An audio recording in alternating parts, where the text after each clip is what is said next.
particular in developing countries.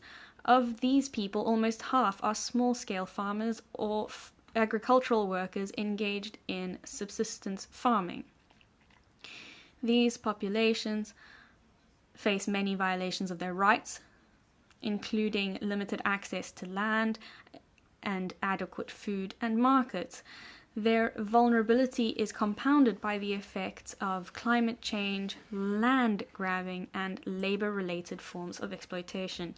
Mrs. Geneviève Savigny, member of the United Nations Working Group on Peasant Law, and Mr. Vincent Delobel, farmer and representative of the organization Via Campesina, are here with us today as well, so that they may speak more specifically about this issue of peasant law, and in particular the United Nations Declaration on the Rights of Peasants and Other People Working in Rural Areas, UNDROP, which aims to improve the living conditions and human rights of peasants around the world and calls on states to uphold these rights. So we will start with Mr. Michael Fakhri, who is online. You have 7 minutes and you have the floor. Thank you. It's a pleasure to speak to you all today.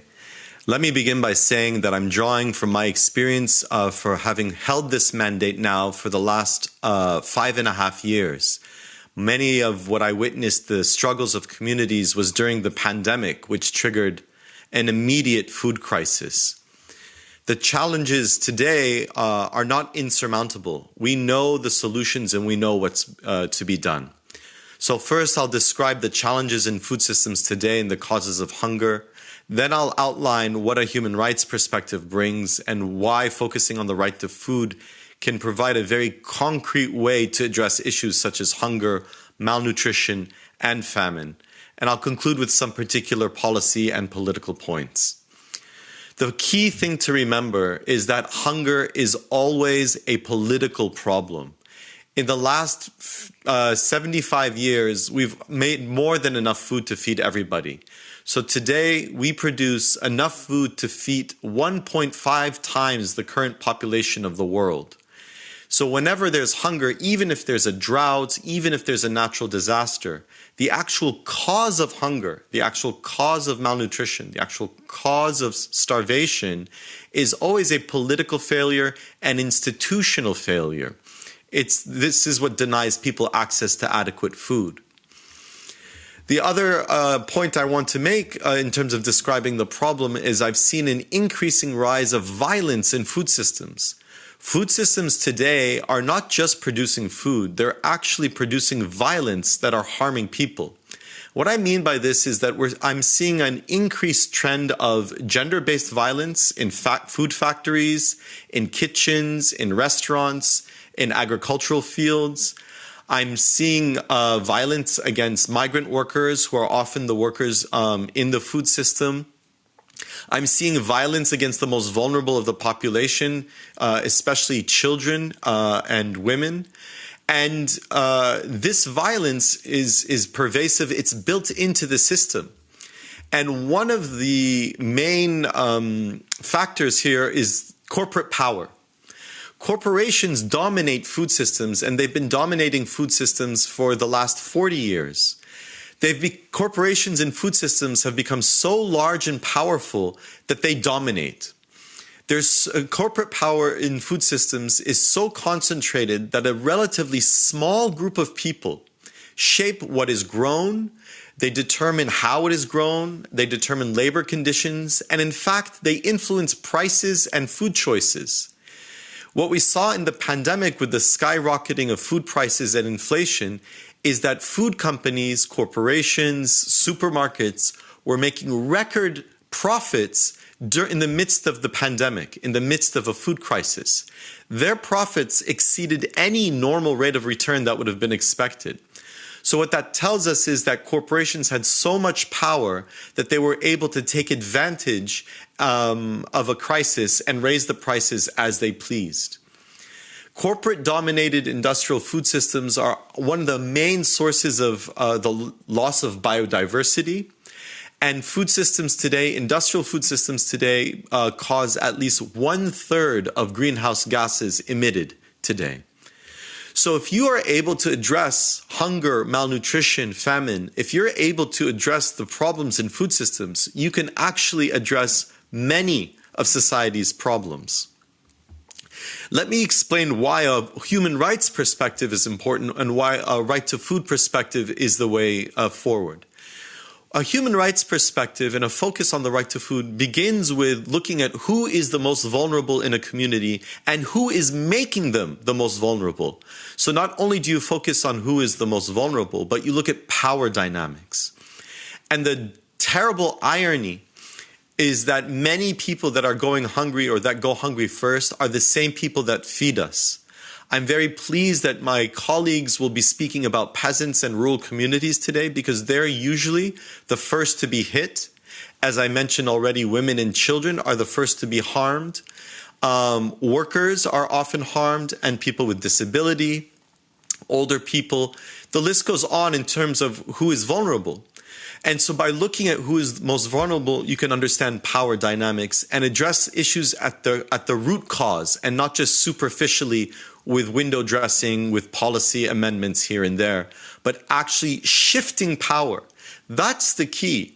And so a human rights approach, and the right to food specifically, gives you concrete steps, concrete framework on how to shift power away from the hands of the few into the hands of the people who are hungry, who can tell you what they want, into the hands of small producers, into the hands of peasants, into the hands of workers. And we saw this in the pandemic, in the food crisis, when people had more power over their own food system, and that power was distributed democratically and throughout society. Those were the food systems that withstood the food crisis the most. And it was food systems in which power was concentrated in the hands of the few, which were the most problematic. The other problem that I'm witnessing in food system is not just violence in all its forms, but specifically the use of starvation as a weapon. I saw this in Azerbaijan, when Azerbaijan used starvation as a weapon against the Armenian people in Nagorno-Karabakh under the watch of the Russian government. I'm seeing this in Sudan today, in the civil war, which both sides of this civil war are using starvation. Both sides are supported by different international actors. And Sudan today is the largest famine in modern history. We've never seen so many people facing starvation ever in modern history, and this is in Sudan. And we're seeing this in Gaza today, but more broadly in the occupied Palestinian territories. Israel has been starving the Palestinians actually for more than 2 years. But what we saw in the last 2 years in Gaza is the fastest, most brutal famine in the world.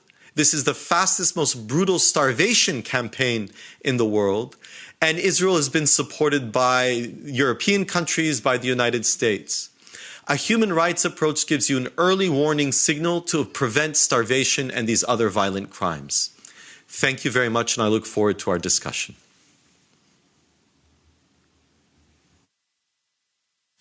Merci beaucoup. Thank you very much for your intervention, Ms. Geneviève Savigny. Over to you.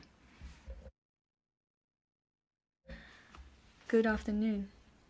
I'm going to very briefly talk about what ties the rights of peasants to the right to food. So, of course, there are different aspects to this. In particular, you might remember John Ziegler, the first UN rapporteur since 2000, who produced several reports on the vulnerability of peasants and the need to increase their protection in international law. In 2009, the Advisory Committee on the Human Rights Council was tasked with conducting 2 studies, one on discrimination in the context of the right to food, and the other on solutions that could respond to the situation. And these studies clearly show that hunger is a rural reality. 80% of those affected are found in rural areas. These are small producers, small-scale farmers, craftsmen and agricultural workers, and particularly women. During this time, farmers organized within the Via Campesina to draft a text expressing the rights that they need in order to exercise their capacity to produce and live a life of dignity. The second study includes an annex that as a declaration of peasants' rights, and my colleague will describe more in detail how this process was developed. But it was based on these statements that there was an understanding of these issues of hunger and poverty and how they could be addressed in the context of human rights. And following these studies, the UNHRC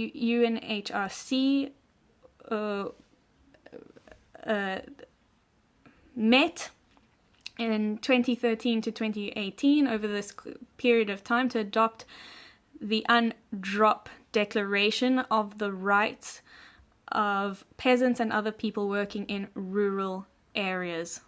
This is the UN Declaration, UNDROP. So this is an extremely important document, about 15 pages, 28 articles that brings together the different rights that allows for these peasants to live and work. It vindicates these socio-cultural rights, civil rights, political rights, and it's adapted and written to represent the realities of the peasants. So in addition to the freedom of expression and universal rights, there are some very clear rights that are especially important for this group. Right to land, right to biodiversity, right to participation, right to a healthy environment. All of these rights are really important for peasants to be able to work in their area. And this declaration also explains this. It's important for sustainable farming that respects the environment, that is environmentally friendly, that's local as well, local production, and it's also important for food sovereignty. Something else that's really important is the definition of peasants, which is in Article 1.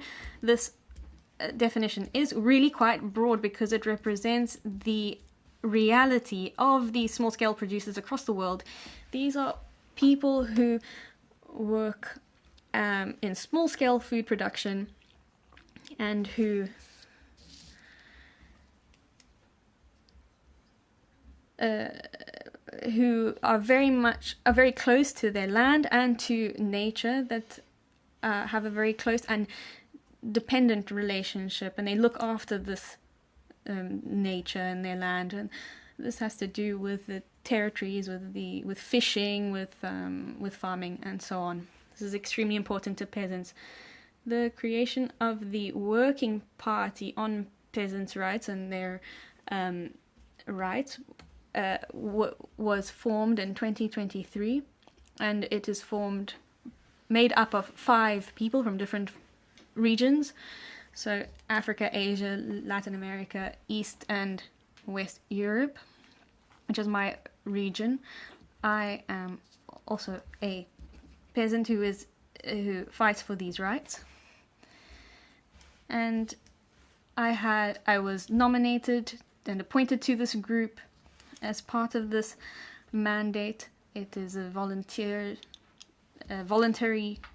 position, and it has to do with fighting for the rights of peasants. So I wanted to present our work and let you know what we do in a general sense.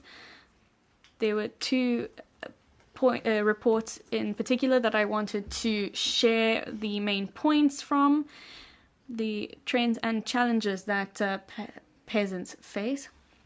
So we had a call for contributions, and we did receive many from civil society organizations, from farmers and fishers and so on. And there was a range of visions and perspectives on what's happening in the rural world. Of course, it would come as no surprise to hear that, at what Michael Fakhri says, that the matter of land is, of course, fundamental, and large-scale land grabbing, whether this is due to mining or large-scale agricultural production, and now also due to carbon emission offsetting schemes that are ostensibly organized, set up to be environmentally friendly, but that are negatively affecting these producers, the small-scale producers, without any compensation. So there's a great deal of violence as well with these small-scale producers and activists who are treated as terrorists. And there's also a great deal of discrimination that is tied to this group, and especially felt by women, with access to land and also access to the market. And then there are issues with earnings and a dignified wage, and we find that the prices do not cover the costs of production. So we have seen that everywhere, and that includes Europe. Now, I don't have much time, so I will have to wrap up. But I do want to say that we also have a second report on the rights to participation, on just participation and participation of peasants and their organization, which is especially important for developing the sector and for us to fulfill our food mission. Thank you very much. I'm going to give the floor now to Vincent Delobel, and I want to just mention that you are the representative and coordinator for Europe of the Via Campesina organization. Good afternoon. Thank you for the invitations. Our societies are clearly at the forefront of profound transformations. Climate change, depletion of natural resources and fossil fuels, demography and growing social inequalities are sources of uncertainty, while international and national political balances are becoming increasingly unstable. Human rights are a universal and valuable benchmark recognized by all citizens. I believe that the time has come to include in the human rights framework our link as human beings with the earth. The spirit of freedom at the heart of the Universal Declaration of Human Rights must now also take care of those who in our societies feed other human beings and the governance of the resources that are essential to this activity. In other words, land, water, seeds. The adoption of the Declaration on the Rights of Peasants and other people working in rural areas is first and foremost a recognition of the political dimension of food and our vital links with how we feed the earth, from production to consumption. Too often, technical, economic, and material considerations obscure these links.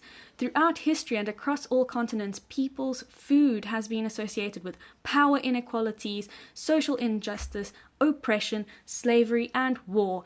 In fact, there is no free citizen who has an empty belly, nor citizen can be fed or healthy and sustainable if their farmers are not free. So the respect for peasants is an essential requirement to guarantee the dignity and the full exercise of the civil and political rights of all citizens. The Declaration of the Rights of Peasants is a historical recognition. It's historic. It is incredibly important for resources and decision making with diverse production, and it is important for a role in striking a balance in our democracies. Of course, the family farm is primarily the result of the dedication of all these individuals with different profiles, and the definition in Article 1 aims to cover this. But of course, there are also very specific social relations between these individuals within their families, villages, and food chains, and a range of essential resources, whether natural resources or co-produced ones, and resulting from interactions between humans and the earth, sometimes over several generations. We as peasants are called upon to embody a degree of permanence. Anchoring of soils, crops, trees, and herds in space and time is essential for the development of sustainable agriculture. Peasant agriculture, as recognized in this declaration, is characterized by this deep dedication and a range of ingredients to our food that robotization and mechanization can never replace. This includes our attention, observation, sensitivity, experience, love, beliefs, knowledge, and know-how, our availability, and our presence. One of the major challenges in drafting the declaration was transforming the injustices suffered in a wide range of settings into fundamental rights and freedoms that we want to see recognized. Universality, unifying ambition, avoiding unnecessary divisions, the traps of traditionalism and social determinism, while also highlighting the very real threats of economic imperialism, overvaluation of export production, agricultural land management companies, industrial integration of agricultural holdings, technological leadership, and multinationals, and the relations between landowners and peasants, which have to be broken down. Aware of these threats to our future, we are increasingly defending and practicing another form of farming. We focus on diversification, the pursuit of autonomy, and a diverse range of activities. Every day we strive to transform, improve, and reinvent our individual farms and our ways of working together in our communities. In our view, the drafting of this declaration was essential, not only as a way to protect us, but also because it provides a positive, coherent, and universal framework for the freedoms that enable us to replicate and develop our agricultural activities in our many local contexts. This declaration was a unique opportunity to bring together in a single text and to universalize and harmonize the freedoms and protections that rural populations need, while at a time where food markets are becoming more increasingly globalized. The process of negotiating and lobbying for the declaration was an introspective one, which sometimes faced family farming with its own problems, blatant gender inequalities in rural areas, conflicts between sedentary and nomadic populations, and unequal access to land, lack of safety and well-being at work, environmental problems caused by agriculture, forms of dumping and unbalanced trade relations in global food markets, as well as the precarious of agricultural workers, in particular migrants and seasonal workers. A wide range of stakeholders participated in the open-ended working group and were able to demonstrate the multiple realities of rural areas. It was our responsibility to ensure that the text was coherent, that it did not exclude anyone, and it did not create new victims. Finally, it was an unprecedented exercise of political apprehension and pedagogy for diplomats, political leaders, and for the farmers themselves. In Via Campesina and its allied NGOs, we have important differences in terms of experiences, priorities, political cultures, and our relations with governments. There were visits in Geneva and New York, and these visits were an intensive course. I found them to be an intensive course on international law and diplomacy. I didn't think so much about the difficulties of getting a contact, of how to formulate requests, how to argue, and so on. But in Geneva, we met almost the same diplomats every year, so they were familiar with the process and the issues at stake. They really took the time to discuss and share with us.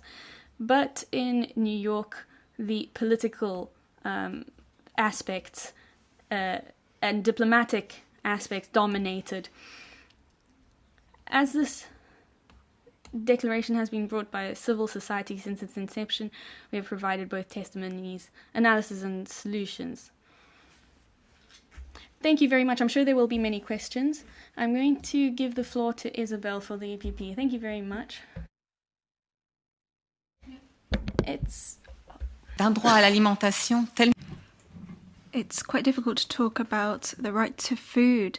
It's so basic. It goes hand in hand with the right to life to such an extent that we wonder how it can be contested. And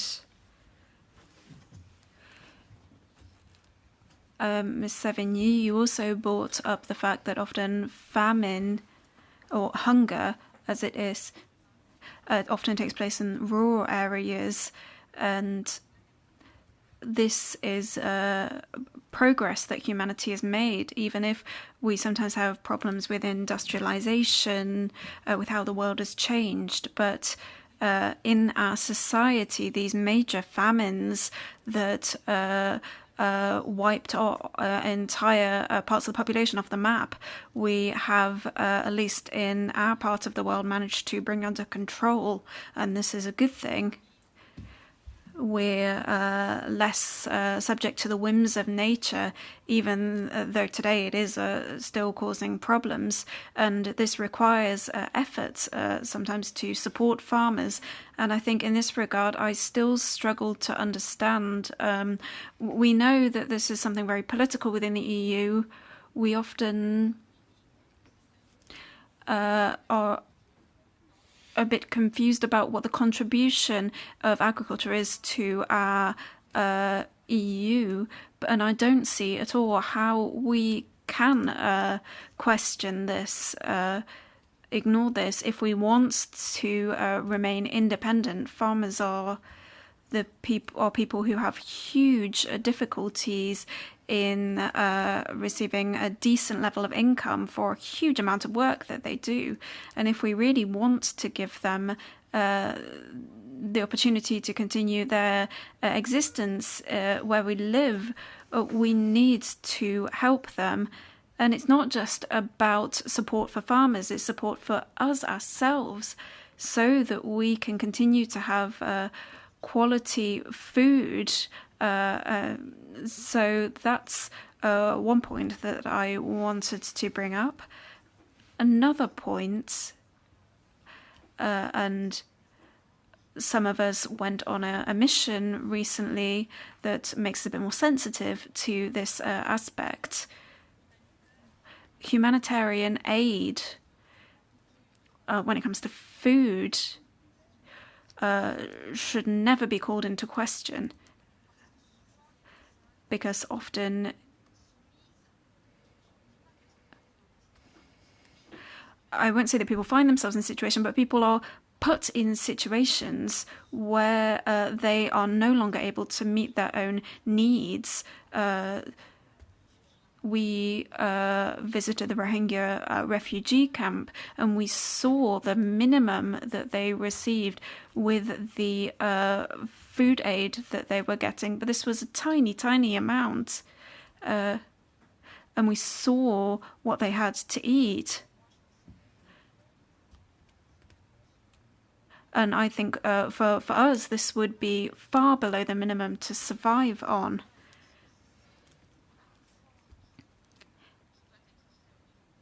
And it's an effort that needs to be made at the global level and can be made.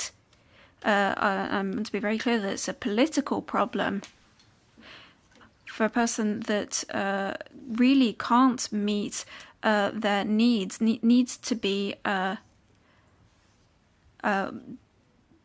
they need to be looked after at the global level. So thank you very much, all three of you, for your presentations, and the international community really needs to be aware of this responsibility. Thank you very much. Merci Isabelle. Thank you, Isabelle. Marta? Merci, Président. Je vais parler en portugais. Thank you. I'm going to speak Portuguese. Alors, antes de mais... I'd like to just start by congratulating the the president of this committee for this public hearing on to commemorate the day of the World Food Day. And on this day, we have to highlight the serious crisis in Gaza, where for months now famine has been used as an instrument of war, and to highlight that this is just one example of famine and depriving people of food has been used as a weapon in war. And we really need to mobilize all our efforts so that we can that this is stopped, that we can stop using famine as a weapon of war. there are over 600 million people in the world today who do not have access to enough food, and 38 million of those people live in the EU. They don't have access to a meal with whether it's vegetarian or has meat or fish every 2 days. And I'd just like to echo what the first guest said. Hunger is not inevitable. It is a choice, whether it's a political or economic choice. And this, of course, means that the European Union, which is one of the richest regions in the world, this means that the EU should make eradicating poverty altogether, and hunger is one of the biggest signs of poverty. UNICEF recently stated that for the first time, school-going children, in fact 1 in 10 school-aged children, suffers from obesity and not malnutrition. And this is in fact a related problem, because this points to access to poor quality foods, even if that doesn't mean it's not enough food. We need to also respect the UN's Declaration on the Rights of Peasants. Here today we heard the very clear statements of our guests, and so in response to this declaration we need to think about the next steps, the way forward. And I do have 2 questions for our guests. The first one is: the concentration of land in the hands of a few is one of the problems that leads to this inequality in the distribution and access to food. So how can we fight that?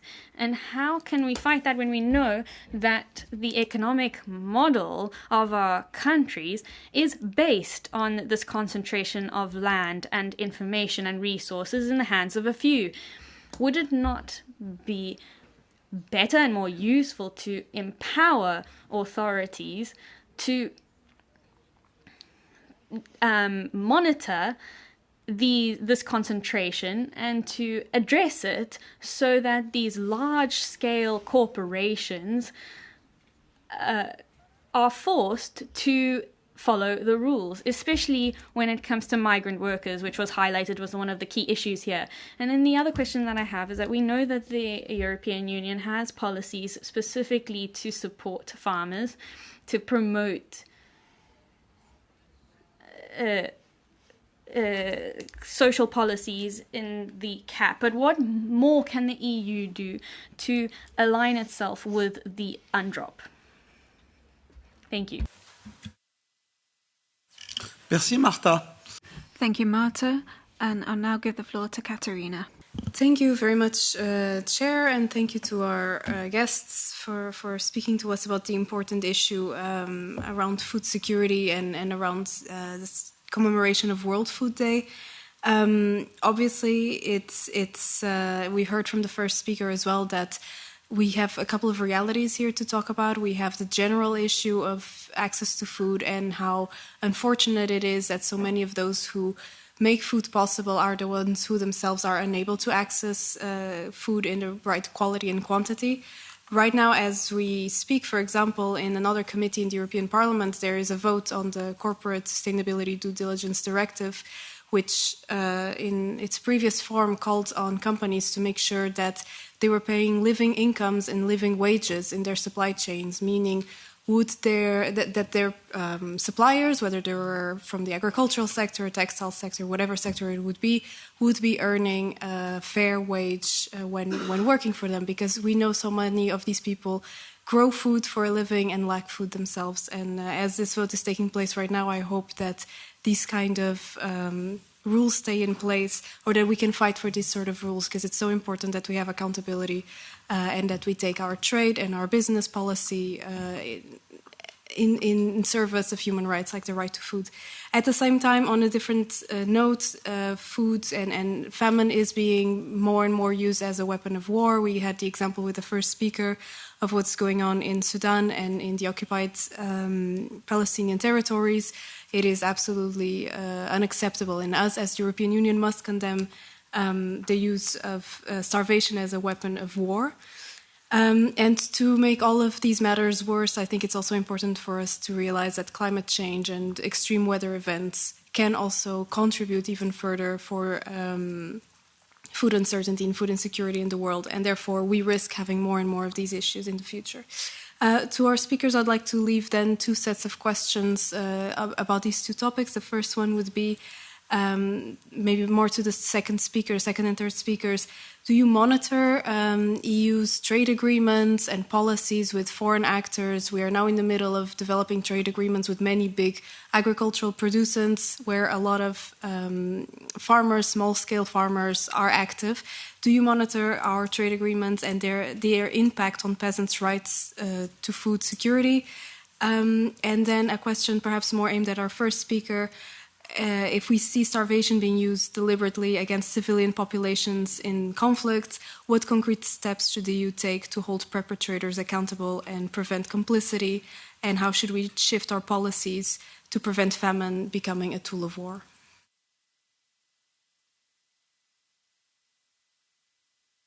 Merci, Katarina. Thank you, Katerina. Before giving you the floor to answer the questions, I have two questions. The first one to Mr. Fakhri on the International Pact on Social, Economic and Cultural Rights. There's a fundamental obligation to adopt measures for floor prices, but including in conflict, times of conflict, but in terms of non-state local conflicts, what are the obligations here? For example, in Gaza, who does this responsibility fall on?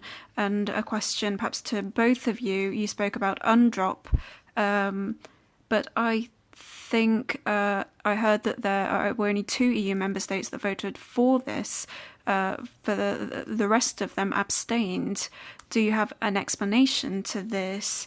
Is there a strategy that we should carry out to increase the involvement of member states here? And so we're going to do this as simply as possible in the order that you spoke. First, Mr. Fakhri, and then Geneviève and Vincent. Okay, Mr. Fakhri, you have the floor. Okay, great. Thank you. Thank you, everyone, for these excellent questions, and I'll just go through them then.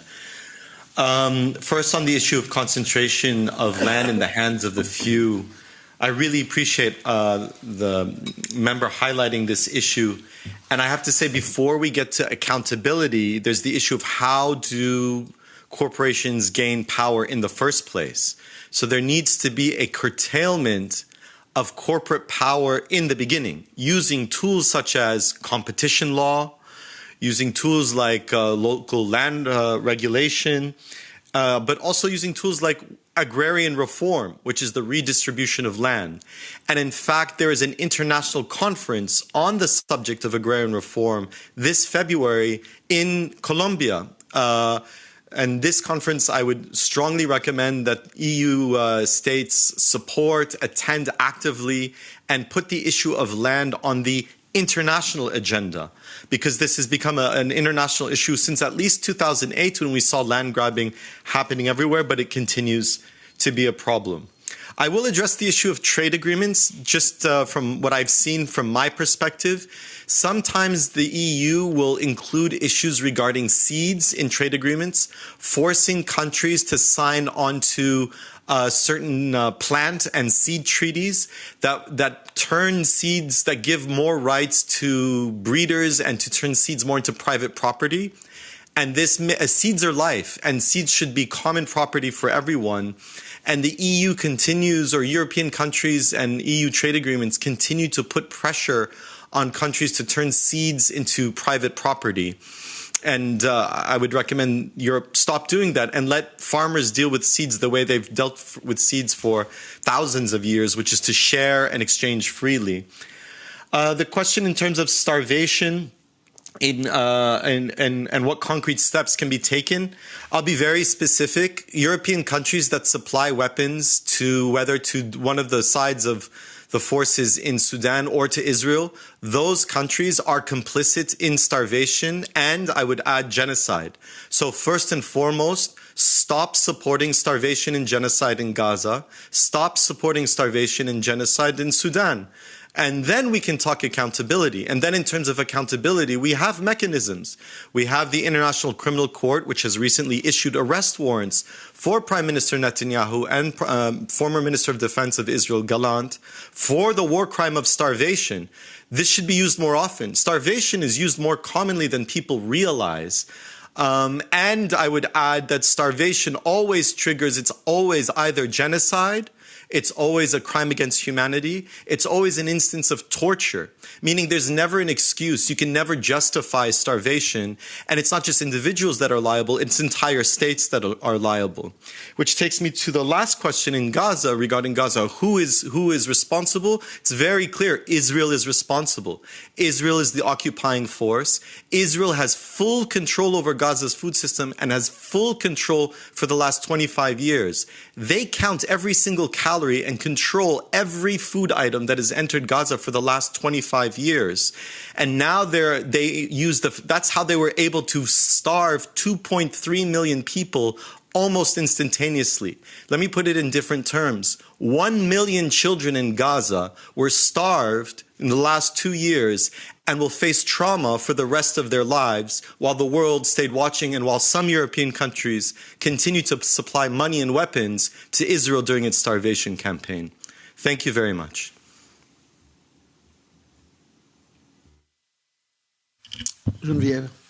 Geneviève? Je vais commencer un petit peu par répondre. I'm going to start by answering the question about agricultural policy. Yes, agricultural policy, I think, is very justified under in the trade and agricultural system as it is, with the opening up of borders, the fact that we're competing against other countries, and it's because of this that in 1992, we changed this agricultural policy to one with subsidies to compensate for low prices. And there are several things that we can highlight here. Is the question of the distribution of this aid, these subsidies, that is not equal among farmers, and we could imagine making things fairer and limiting the concentration by establishing a ceiling, a cap. This has been discussed in the past, and it could be discussed again. And then there's the issue of the effect our policies have on third countries, and this is important from a human rights perspective to see what effects this money will have on third countries. For example, countries may be forced to export at prices that are lower than production costs. So certain African countries will never develop their agricultural sectors. And so we can see the distribution in these different countries and see as European peasants can see how we're affecting peasants in other countries and their livelihoods. And in terms of the question about land, agricultural law is vital to avoid this concentration of land that's becoming a greater and greater issue. And I also wanted to say a little bit, but there are a lot of important things that came up. What's important with this law-based approach is to look the rights-based approach to see where things are represented. And in terms of agriculture and food, we discuss this within the FAO with the Food Security Committee that meets at the end. That will meet at the end of next week. And it's really important to have a coherent view of to make sure that the policies don't contradict each other. And so that we can address issues, structural issues, crises, famine, where it's very clear that food aid needs to be maintained and to ensure this response to crises. And when we look at the structural issue of how policies are implemented, and can we implement fair policies that will allow all producers to carry out their work and allow the consumers to feed themselves. So here you can see the different links in the chain and also to do with the farm to fork strategy. We sort of abandoned this a bit, and we've lost this collective view, just this farm to fork view from one end to the other of the chain. And so we could see through this the causes and the effects. So thank you. Thank you very much.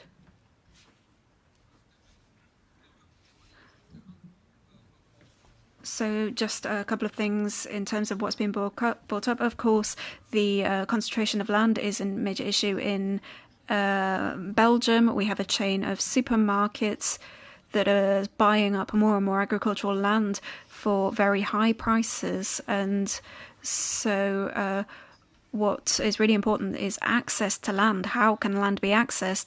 Not just renting over the long term, but very short term, less than 1 year rental contracts. And here we really need to think about the sustainability, the link between the sustainability of our land access and the sustainability of our farming practices, land conservation policies, planting trees, etc. It's not possible if we don't have long-term access to land, and if it's very insecure, we'll continue to see these problems.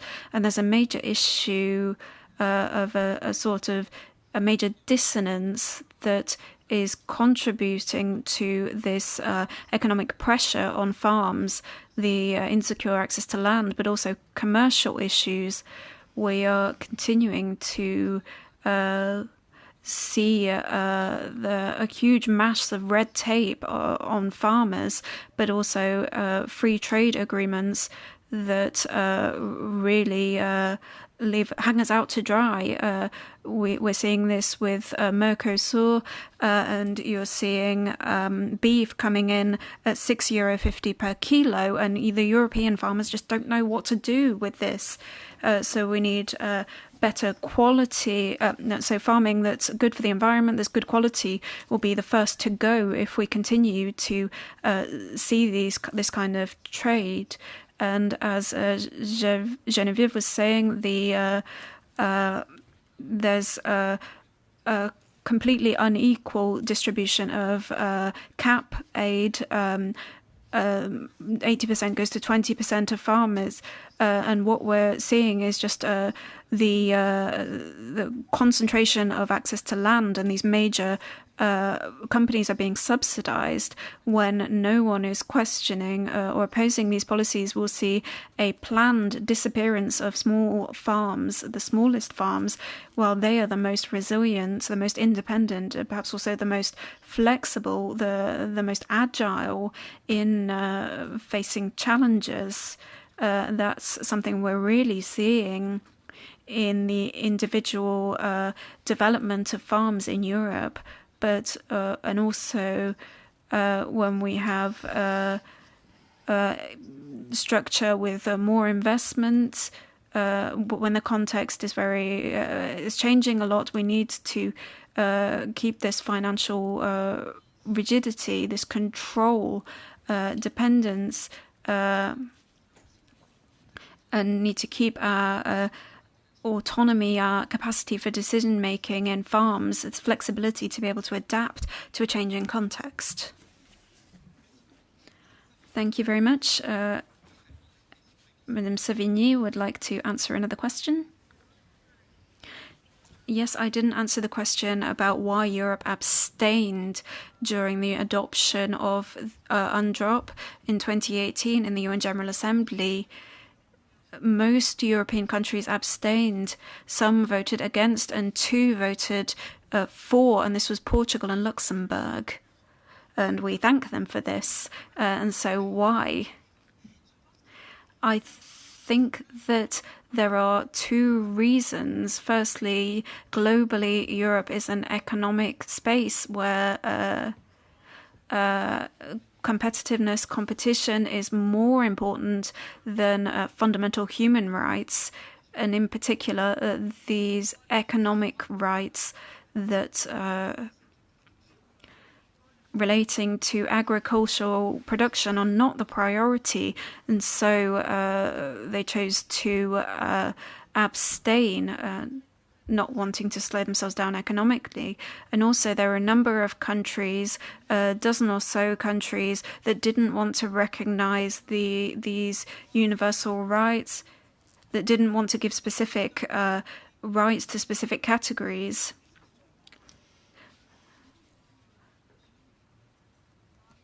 There are international instruments for the rights of women, people with disabilities, children, elderly people. So the particular vulnerability shown by peasants was sufficient justification to say that we needed a specific instrument. But in the European space, this didn't go down well. But in any case, the instrument now applies to all countries, whether they voted for it or not. It exists. Well, thank you for that clarification.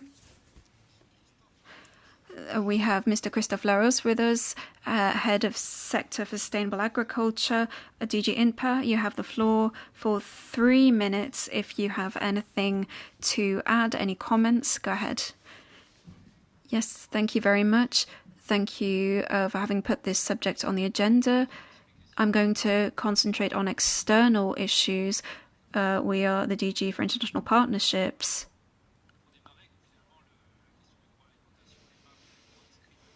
The question of right to food is not fully enshrined in the European legal framework. It's dealt with on a more sectoral basis, or in terms of the functioning of markets, public health, food, etc. So as people working on external action, the political position is that of food security and nutrition. And in a lot of dialogue linked to humanitarian law, humanitarian crises, in conflict, it's clear that we're seeing many more clear examples of the violation of this right to food. Perhaps just an illustration of what our DG does in terms of food security and nutrition. There's work that's been underway for a long time on a network for food crises, and this is something that the EU has been doing with other international partners such as the FAO, the WPF, and on developing a classification system for food crises going up to famines. This was a reference framework that gave us an annual and regular reports, and it's particularly important information when it comes to declaring the presence of a famine in places such as Gaza and Sudan, and accompanied by a number of political and operational responses. So this is really a long-term work of developing and harmonizing this to create a common approach and common responses. So following the different crises and the price increases since 2022, the EU has taken a number of decisions in the Council that have shown us the European project is based on a number of pillars: solidarity, production, multilateralism, and trade support. So this relates to a number of elements that have been brought up. And so the question of the right to food is vital in the entire agenda that connects the humanitarian aspect, development, and peace in this nexus. And this is very important because we need to be able to meet urgent needs, but also to facilitate putting in place systems that allow us to tackle the drivers, the factors that are leading to hunger. I should perhaps mention 2 or 3 points that show the contributions and subjects that have been brought up by the speakers. There's a recognition that the agri-food system has a number of major problems, and even if there's less hunger, there's a number of crisis situations that are continuing, and the impact of the food systems on greenhouse gas emissions, on the loss of biodiversity, have been recognized. And as part of this, for a number of years, we have focused more and more on the contribution and importance of agroecology in the transformation of our food systems. And an agroecological approach is based on a lot of scientific research, but also a multilateral framework developed by the FAO, the Committee on Food Security, and the high-level panel of experts that are part of these major principles that the institutions and the actors have developed. We think that these principles go hand in hand and are working towards strengthening the right to food, and the structural issues of social equality, cultural and social belonging, all of these issues that relate to this agenda that's been highlighted by the Committee on Food Security to try and deal with the question of the right to food in a structural way. In terms of the EU's commitment, there's been support and participation to one of the coalitions that came on the Coalition on Agroecology that came out of the 2021 summit. We have a long-term cooperation with peasant organizations and international organizations such as IFAD. And there's also been support to with Via Campesina on the peasant schools, because all of this is connected on land access, biodiversity, etc.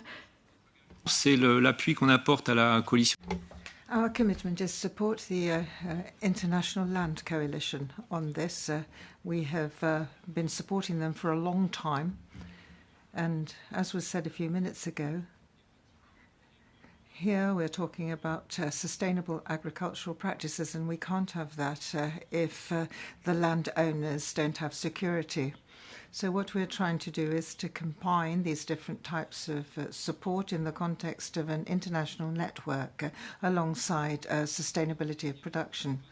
And a final illustration of the initiative that I have just been referring to. This is the initiative on research and innovation in Africa, to work there also alongside farmers in the transitional agenda, to make sure that their farms modernize adequately while taking into account the context of the continent. This is an initiative, the aim of which is to work together with different African regions on different issues, whether we're talking about crops or whether we're talking about fertilizers, organic fertilizers or others. And this is an agenda within the context of Food Europe. And we're continuing to do what we're doing with Africa, but of course focusing on sustainability. Thank you very much. And I should like to thank the three speakers very much indeed And on that note, I close today's meeting.